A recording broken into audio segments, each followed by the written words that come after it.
लोग नहीं कर पाएंगे, लेकिन अब वो कॉन्फिडेंस जो बढ़ा है वो सबसे इम्पोर्टेंट है। और गांव-गांव में जो है लोगों में कॉन्फिडेंस बढ़ा है कि हम अब इस तरह की कोई भी चीजें जो है हम लोग मिल करके कर सकते हैं, इंडिविजुअल कर सकते हैं। सरकार उन लोगों को उन सब लोगों के लिए काफी प्रकार की सुविधाएं जो है गांव लेवल पे भी अवेलेबल करा रही है, शहरों पे भी अवेलेबल करा रही है। तो मुझे लगता है कि महिलाओं के लिए भी एक अच्छा माध्यम जो है शासन की योजनाओं को लेकर के वो आगे बढ़ रही है। यूथ जो है हमारे गांव के हो, शहर के हो, राजीव युवा मितान क्लब के माध्यम से बहुत सारी ऐसी एक्टिविटीज जो गांव में पहले लगभग खत्म सी हो रही थी, अब यूथ के माध्यम से यूथ जो है उन सारी चीजों में अपनी एनर्जी का पॉजिटिव तरीके से अपनी एनर्जी का उपयोग करते हुए, गांव में ऐसे बहुत सारे खेल थे जो लगभग बंद हो गए थे, लेकिन खेल के माध्यम से वापस गांव के लोग जो है ना आपस में जुड़ने लग गए, एक अच्छा माहौल सा बनने लग गया। तो इस तरह का एक पॉजिटिव एनर्जी जो है लोगों में है, तो एक काफी अच्छा सूरजपुर जिला जो है और आगे अभी भी अच्छा कर रहा है, आगे भी अच्छा करता रहेगा। तो मुझे लगता है चाहे इंडस्ट्री के एरिया उसमें हो, एजुकेशनल फील्ड में हो, 17 आत्मानंद स्कूल इस जिले में संचालित हैं। माननीय मुख्यमंत्री जी ने यह भी घोषणा की है कि नेक्स्ट ईयर के बजट में आत्मानंद कॉलेज की भी स्थापना होगी इस जिले में। तो उससे जो आत्मानंद स्कूल के बच्चे हैं या अन्य स्कूल के बच्चे हैं, अब वो आत्मानंद कॉलेज में भी जाएंगे तो उनका भी एक कॉन्फिडेंस लेवल जो बच्चों का है वो भी बढ़ेगा। यहाँ पे इस जिले में चूंकि कोचिंग संस्थाएं भी स्टार्ट हुई हैं, तो उन कोचिंग संस्थाओं से भी यहाँ के बच्चे जो है अब आगे बढ़ रहे हैं। समाज के हर एक वर्ग के लिए शासन ने कुछ न कुछ योजनाएं संचालित की हैं और सूरजपुर जिले में उन सारी योजनाओं का बहुत अच्छे से प्रचार प्रसार हो रहा है। ये चूंकि दूरस्थ इलाका है, जंगल का इलाका है, उसमें काफी कुछ ऐसे गांव हुआ करते थे जो पहुंच विहीन हुआ करते थे। अब अभी माननीय मुख्यमंत्री जी ने एक घोषणा की थी, घुईडी से कुदरगढ़ एक रोड है, उसका भी अभी डीपीआर बन रहा है। तो मुझे बहुत खुशी है कि बहुत जल्दी ये सूरजपुर जिला, जितने भी अभी हमारे 14 ऐसे सेंटर्स हैं पीडीएस शॉप में, जहां पे हम लोग बरसात से पहले हम लोग भंडारण करते हैं। तो अब हम लोगों का टारगेट है कि उन सभी जगह पे आगामी 1 साल, 1.5 साल, 2 साल के अंदर अगर हम किसी भी तरह से रोड बनाएंगे तो वहां पे 12 मासी जो है वो रोड बनेगी।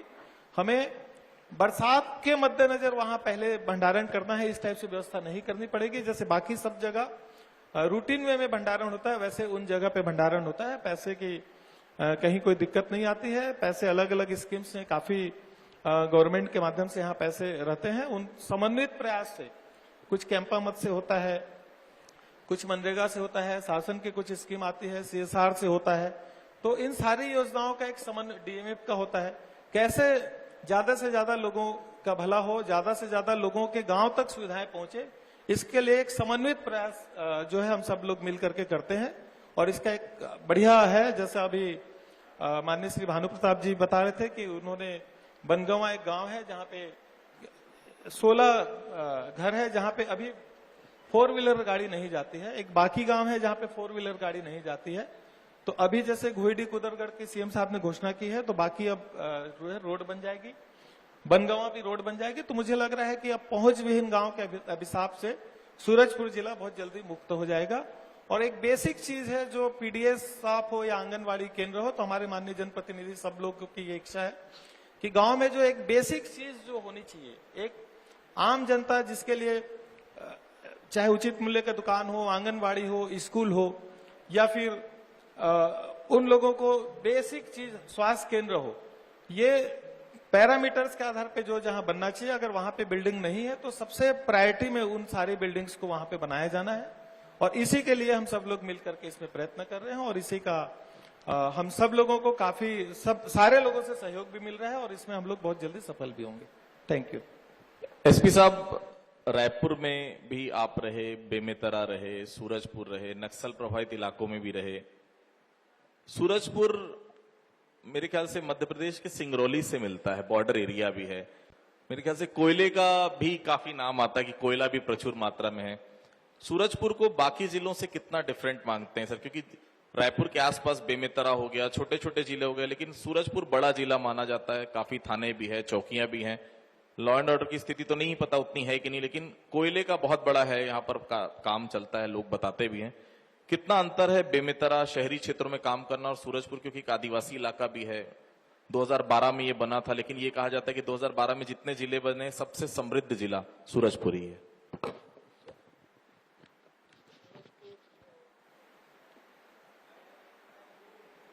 हेलो, जैसे आपने बताया मैं सुकमा में भी रहा और सुकमा के बाद मुझे सबसे पसंद छत्तीसगढ़ में सूरजपुर ही आया है, क्योंकि जगह बहुत अच्छा है, यहाँ के लोग और इन जनरल छत्तीसगढ़ के लोग बहुत अच्छे हैं और बहुत इनोसेंट भी है। और यहाँ पर क्षेत्र भी बड़ा है और ट्राइबल एरिया भी है और टाउन एरिया भी है और टाउनशिप्स भी है कोल के कारण। तो वैसे देखा जाए तो बहुत अर्बनाइज नहीं है, लेकिन बहुत सभी प्रकार के पुलिसिंग का एक्सपोजर यहाँ होता है और ये पुलिसिंग के हिसाब से one of the best districts माना जाता है। और क्राइम रेट भी अभी फ़िलहाल थोड़ा सा राइज होगा क्योंकि डेवलपमेंट हो रही है यहाँ पर। और कई बार अपराध जितने पंजीबद्ध होते हैं उसमें बढ़ोतरी जो है पुलिस की अच्छा काम ही दिखाता है, क्योंकि कई बार कंप्लेंट होती है कि पब्लिक थाने में जाती है और रिपोर्ट नहीं लिखते हैं। तो इस तरह का अभी काम अभी जो है जितने लोग भी जो भी शिकायत करता जाते हैं उनकी सुनवाई होती है और तुरंत उसमें कार्रवाई भी होती है।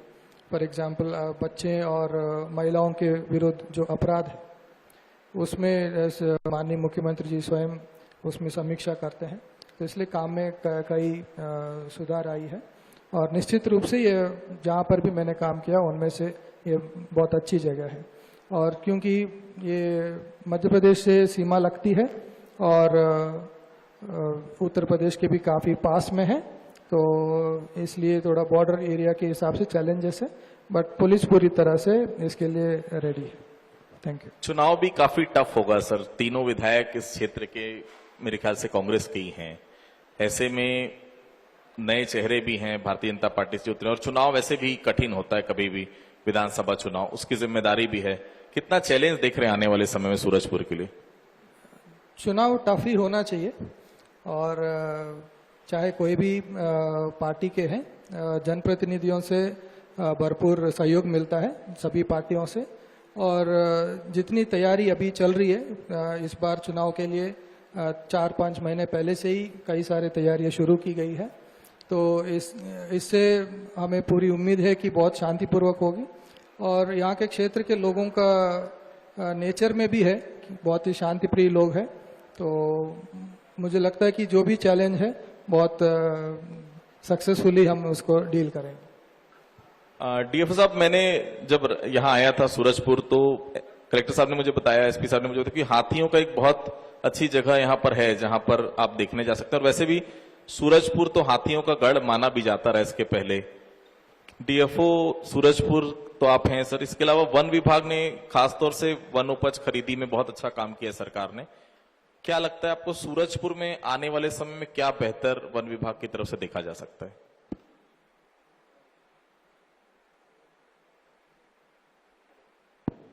हेलो, पहले तो बहुत बहुत धन्यवाद मुझे बुलाने के लिए।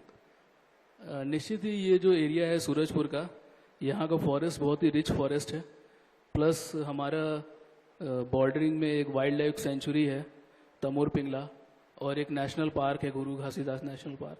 और गुरु घासीदास का जो एरिया है वो एमपी में संजय नेशनल पार्क से संजय टाइगर रिजर्व से जुड़ता है, तो वाइल्ड लाइफ के लिए एक बहुत अच्छा कॉरिडोर है।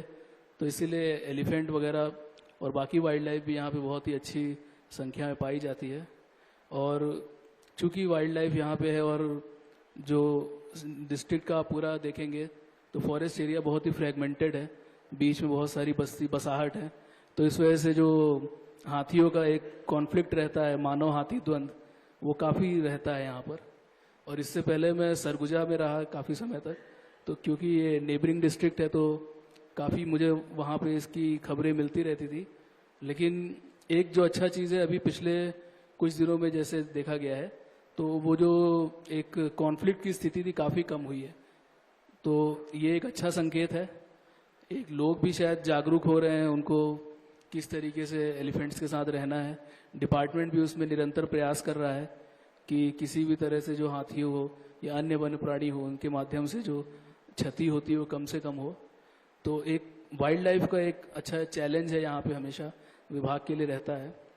इसी तरह लघु वन उपज में आप देखेंगे शुरू में पहले 22 लघु वन उपज का एमएसपी रेट पे खरीदी होता था, आज 67 का हो रहा है। तो ये एक बहुत ही बड़ा मतलब चेंज हुआ है पिछले सालों में, पूरे स्टेट में ये हुआ है अपनी गवर्नमेंट के अंडर, और इससे बहुत ही बेनिफिट मिल रहा है। जितने भी जो वनवासी लोग हैं जो फॉरेस्ट एरियाज में रह रहे हैं, तो अभी तक क्या था, उनको फॉरेस्ट से जो प्रत्यक्ष रूप में कोई बेनिफिट नहीं मिल रहा था। हमको साफ हवा मिलती है, निस्तार की लकड़ी मिलती है, लेकिन एक जो मॉनेटरी टर्म्स में जो गेन हो रहा है, आज लगभग इस साल 21 करोड़ का तेंदुपत्ता का पेमेंट हम लोगों ने किया। उसी तरह लघु वन उपज खरीदी में तो वो जो पैसा है लोगों को डायरेक्ट मिल रहा है, तो उससे लोगों का फॉरेस्ट के थ्रू जो एक उसको अपनापन है वो जग रहा है। अभी तक क्या था कि फॉरेस्ट से कोई बेनिफिट नहीं था तो लोग उतना जुड़ाव नहीं था। आस्था यहाँ पर वैसे छत्तीसगढ़ में है कि लोगों की धार्मिक आस्था जुड़ी रहती है, सरना वगैरह भी होते हैं, लेकिन फिर भी एक जो डायरेक्ट जब तक कुछ बेनिफिट नहीं मिलता तो उनके पास कोई रीजन नहीं होता उसे कंजर्व करने का। तो ये एक बहुत ही अच्छा चेंज हमारे जिले में और पूरे स्टेट में भी है। तो एक ये बहुत अच्छा चीज है फॉरेस्ट, जो फॉरेस्ट विभाग सर कर एक रहा है। बात मैं बीच में पूछना चाह रहा हूं, हर समय कहा जाता है कि हाथी और मानव का द्वंद लगातार बढ़ता है, और ये भी कहा जाता है कि हाथी हमारे एरिया में नहीं, हम हाथियों के एरिया में जा रहे हैं। क्या सच्चाई है इसमें? नहीं, ये अगर देखा जाए तो दोनों बात ही सच है। थोड़ा कुछ हम उनके एरिया में चले गए, कुछ वो बाहर आ गए हैं। क्या है, अवैध कटाई इंक्रोचमेंट हो रहा है तो उनका जो हैबिटेट है वो खराब होता जा रहा है। कई जगह पे फॉरेस्ट का डाइवर्जन हो रहा है कुछ डेवलपमेंट प्रोजेक्ट्स के लिए, किसी काम के लिए, तो वो जो हैबिटेट लॉस होता है, जंगल में उनका रहवास खराब हो रहा है, इस वजह से वो जंगल के बाहर आते हैं। और आप देखेंगे जब से झारखंड में माइनिंग वगैरह ज़्यादा हुई तो उधर के जंगल कटने के बाद वहाँ के उड़ीसा झारखंड के जो हाथियों का दल है वो हमारे यहाँ आया। तो एक वो हाथियों के लिए भी नई टेरिटरी है, तो कुछ वो लोग अपना एक्सप्लोर भी कर रहे हैं, इस वजह से भी वो इधर उधर एरिया में जा रहे हैं। लेकिन जैसा बता रहा हूँ कि पिछले कुछ दिनों में ऐसा देखा गया है कि जैसे यहाँ पे तमोर पिंगला अभयारण्य है, वहाँ पर हाथी अब रुकने लगा है। तो अल्टीमेट जो हम अपना मैनेजमेंट यही चाह रहे हैं कि वाइल्ड लाइफ के जो प्रोटेक्टेड एरियाज हैं वहाँ पे जानवर रहे, बाहर ना आए। तो धीरे धीरे मुझे लगता है समय के साथ आगे हम देखेंगे कि ये द्वंद्व भी कम होगा, और इंक्रोचमेंट्स वगैरह में भी हम लोग प्रयास कर रहे हैं कि जंगल में कम से कम हो, क्योंकि जितना ज़्यादा हम लोग जंगल में इंक्रोच करेंगे, अंदर जाएंगे, तो वन्य प्राणियों से फिर ये द्वंद्व बढ़ता ही रहेगा। लीना मैडम के पास चलूंगा। मैं जब आया था मैम तो कलेक्टर साहब से मुलाकात हुई, तो कलेक्टर साहब का ये कहना था कि मेरे ऑफिस में डिप्टी कलेक्टर बहुत सारी महिलाएं हैं लेकिन सब बहुत मेहनती हैं। मैं जितने बार भी बात किया मुझे ऐसा लगा कि मैडम एक शब्द से ज्यादा दूसरा शब्द जवाब नहीं देती। आज उम्मीद कर रहा हूं थोड़ा सा लंबा जवाब आएगा आपकी तरफ से। मैडम, ये पंचायत और ग्रामीण विकास में संचालित जो शासन की अति महत्वपूर्ण योजनाएं हैं उनके बारे में बताएंगे, खासतौर से एनजीजीबी और रीपा के बारे में।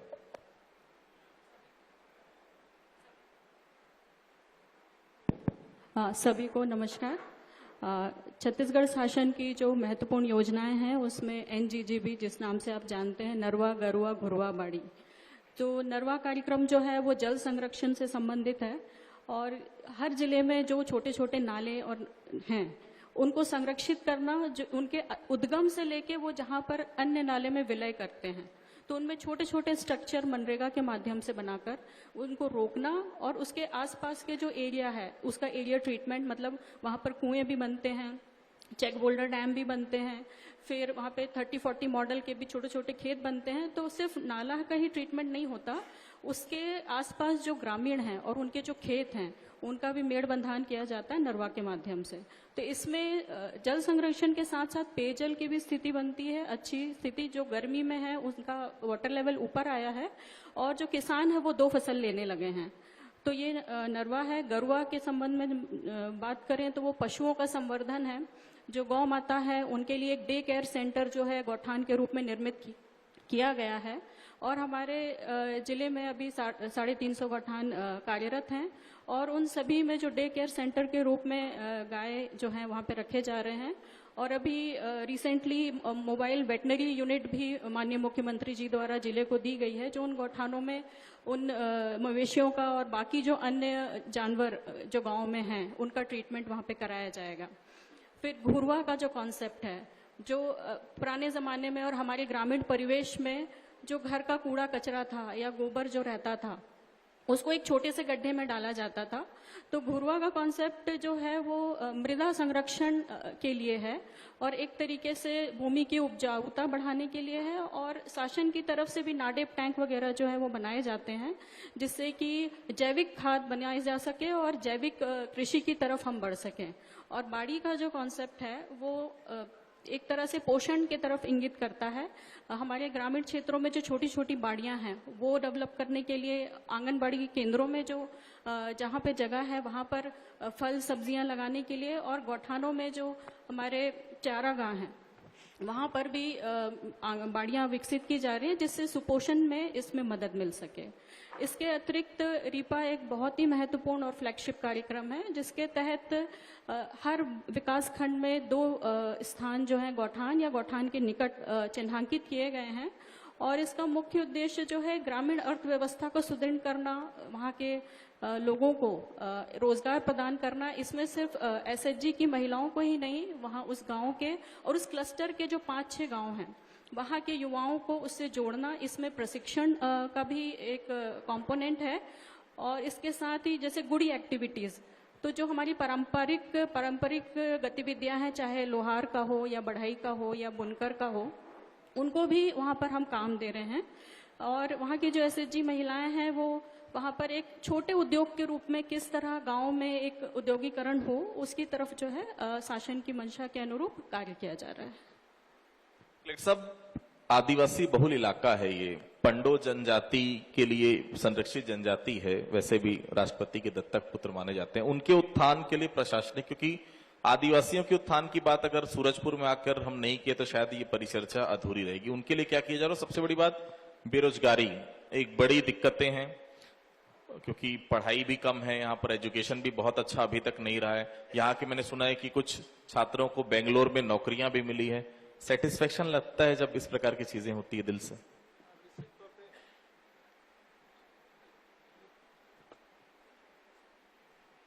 हेलो, निश्चित तौर पे ट्राइबल बहुल जिला है सूरजपुर और स्पेशली जो विशेष संरक्षित हमारे जनजाति है, पंडो जनजाति की संख्या काफी अच्छी है यहाँ पे। और जनरल रूप में पूरे ट्राइबल्स के लिए और स्पेशली पंडो जनजाति के लिए तो विशेष अभियान यहाँ पे चलाया गया था। एक कोशिश की गई थी कि जहां पे भी हमारे पंडो भाई लोग रहते हैं वहां पे कैसे उनके घर तक रोड जो है जा पाए। तो लगभग 300 से ज्यादा छोटी छोटी रोड, बहुत बड़ी रोड नहीं, छोटी छोटी रोडें जो है इस जिले में बनाई गई। लगभग ट्राइबल जनजाति को ध्यान में रखते हुए जैसे शासन ने स्कीम्स बनाई है कि वन अधिकार पट्टा जो है उनको दिया जाए, तो 29,800 के आसपास वन अधिकार पट्टा इस जिले में व्यक्तिगत पट्टे जारी हुए हैं। उन व्यक्तिगत पट्टों के जारी होने का एक फायदा यह हुआ कि एक तो उन पट्टों पे जो बरसों से वहां पे काबिज थे, वहां पे वो कुछ फसल उगा रहे थे, इससे पहले वो उसका कोई लीगल अधिकार नहीं होता था। अब चूंकि एक साइड में उनको लीगल अधिकार मिल गया, बहुत अच्छे तरीके से धान खरीदी, शासन ने जो है धान खरीदने की व्यवस्था की है। तो अब हमारे जो ट्राइबल्स हैं अगर उन ऐसे वन भूमि जो उनका नहीं था लेकिन अब वन अधिकार पट्टा मिल जाने से वो बहुत अच्छे तरीके से सोसाइटी में जाकर के अपना धान बेचते हैं। और केवल धान का ही नहीं, कुछ जगह पे गन्ना भी उगाते हैं, अन्य हार्टिकल्चर फसल भी लेते हैं। तो एक प्रकार का उनका जीविकोपार्जन जो है, जीविकोपार्जन का बहुत अच्छा ये साधन हुआ है। अभी हम लोग आपस में सारे अधिकारी डिस्कस ही कर रहे थे नरवा का जैसे सीओ मैम ने बताया कि नरवा बहुत अच्छी स्कीम है। इससे न केवल वाटर रिचार्जिंग होती है बल्कि इरिगेशन फैसिलिटी में भी इम्प्रूवमेंट होता है। बट हमारे जिले में एक बहुत ही अच्छा नरवा का प्रोग्राम जो है, खोखरिया नाला पहाड़ गांव है यहाँ पे, वहीं पे पंडो लोग भी रहते हैं। 1952 में हमारे राष्ट्रपति जी यहाँ पे आए थे और उस पंडे लोगों को एक जगह ला करके, उस एरिया के पंडो लोगों को ला करके बसाया गया। उस गांव को फिर पंडो नगर के नाम से भी जाना जाने लगा। वो वहां पे एक नाला था जो छत्तीसगढ़ शासन की नरवा स्कीम के तहत फॉरेस्ट डिपार्टमेंट ने काम किया। बहुत ही सुंदर जगह है, 3 साइड पहाड़ों से घिरा हुआ है वो जगह, राइट साइड, लेफ्ट साइड और फ्रंट में, और बीच में वो नाला जो है वो अब झील की तरह से लगता है। इन्होंने उसमें अच्छा काम किया। अभी हम लोग कल ही वहां पे थे और हम लोगों को लगा कि ये बहुत ही सुंदर नेचुरल पिकनिक स्थल, हमारा केनापारा ऑलरेडी एक पिकनिक स्थल है यहाँ पे। केनापारा से मुश्किल से 5-7 किलोमीटर दूर है ये, और सरगुजा से भी लगा हुआ है, वहां से भी 8-9 किलोमीटर दूर है। बहुत ही खूबसूरत, बहुत ही रमणीक जगह है। और उस जगह पे अब हम लोग वहां पे बोट आदि डालने की जो है ना हम लोग प्लानिंग कर रहे हैं। वहां उसको, उस टूरिज्म सेंटर को इस तरह से हम लोग डेवलप करेंगे कि वहां हमारे जो ट्रैवल भाई बहन है गांव में जो रहते हैं, हम लोग कोशिश करेंगे कि हम उनके घरों को होम स्टे टाइप से हम उसको डेवलप करें, ताकि बाहर से लोग आए तो उनकी एक गांव की फीलिंग आए उसमें। होम स्टे की व्यवस्था के लिए हम लोगों ने टीम भेजा है, और वहां पे उनकी जो संस्कृति है, टूरिज्म स्थल पे लोग जो है अपने हिसाब से आएंगे ही, साथ में उनकी संस्कृति को उभारने का कोई वहां पे एक मंच ऐसा डेवलप करेंगे ताकि वो अपनी संस्कृति को भी उभार सके, और बाकी लोगों को भी हमारे ट्रैवल भाई बंधुओं की जो संस्कृति है उसमें क्या बेहतरीन चीज है वो ले करके जाएंगे और उनको बहुत अच्छा लगेगा। तो एक समन्वित प्रयास से इस तरह से कुछ काम करने की योजना है। तो इससे मुझे लगता है कि न केवल जीविकोपार्जन बल्कि उनकी जो अपनी संस्कृति है उन संस्कृति को संरक्षित करते हुए हम लोगों को संदेश दे पाएंगे कि हमारी इतनी बहुत अच्छी संस्कृति है, ये आप देखिएगा। एसपी साहब, इंटरस्टेट बॉर्डर है, कई जगहों से छत्तीसगढ़ में जहरीली शराब की खबरें आती हैं, कोयला SECL का बाहर ना चले जाए, ये सब तमाम वो चीजें जिस पर बहुत पैनी नजर रखनी पड़ती है। इलेक्शन का भी समय है, किस तरह से तैयारियां हैं आने वाले समय में इन सब चीजों को लेकर, क्योंकि सरकार के लिए दोनों ही बहुत इंपॉर्टेंट विषय होता है। जैसे जांजगीर में हमने खबरें सुनी, जहरीली शराब, कोयले का हम सुनते हैं कि यहां से कोयला दल्ली राजहरा का जो कोयला है, भिलाई स्टील प्लांट का, वो कहीं और चले जाता है। इन सब चीजों पर लगाम लगाने के लिए किस तरह से प्रयास किया जाता है सर? यहाँ अभी हाल में 700 लीटर अवैध शराब पकड़ा गया है। क्योंकि सीमा लगा हुआ है, शराब का परिवहन फ्रीक्वेंटली होता है, लेकिन लगातार पेट्रोलिंग और सूचना तंत्र मजबूत करने के कारण अभी फिलहाल कंट्रोल में है। और सेम विद कोयला का भी परिवहन में किसी तरह का जो अवैध काम हो रहा है उस पर भी पूर्ण तरह से पुलिस जो है तैयार है इस क्राइम रोकने के लिए। और इस तरह का अभी क्योंकि पास में जशपुर है, उड़ीसा से जो गांजा भी आता है, कई सारे अवैध काम के लिए आजकल रोड अच्छे होने के कारण कई दूर दूर से भी इस तरह का काम शुरू हो गए हैं।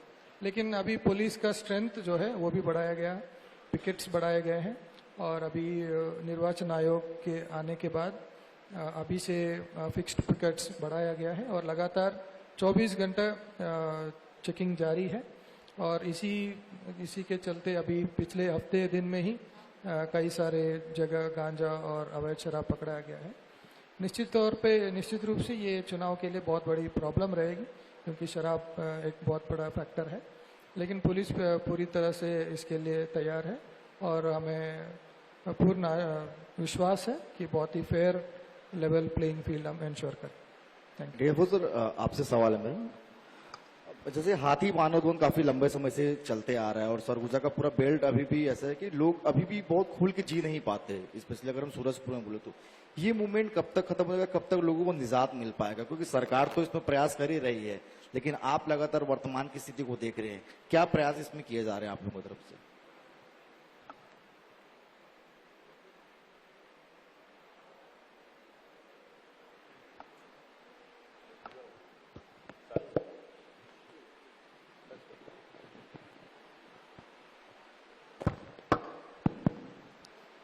देखिए, जो अपना विभाग की तरफ से यही प्रयास होता है, क्योंकि जैसे पहले बताया कि हम लोग बहुत जगह पे हम लोग हाथी के एरिया में इंक्रोच कर चुके हैं, तो एक ये उसकी वजह से जो कॉन्फ्लिक्ट बहुत ज़्यादा रहता है, क्योंकि हाथी का एक वो जो नेचुरल हैबिटेट था, वो पहले हाथी ऑलरेडी वहाँ पे रहते थे, तो इस वजह से अब क्या हो गया, वहाँ पर लोगों ने खेती बाड़ी की या किसी ने घर बना लिया, तो उनका एक कॉन्फ्लिक्ट की स्थिति बनी रहती है।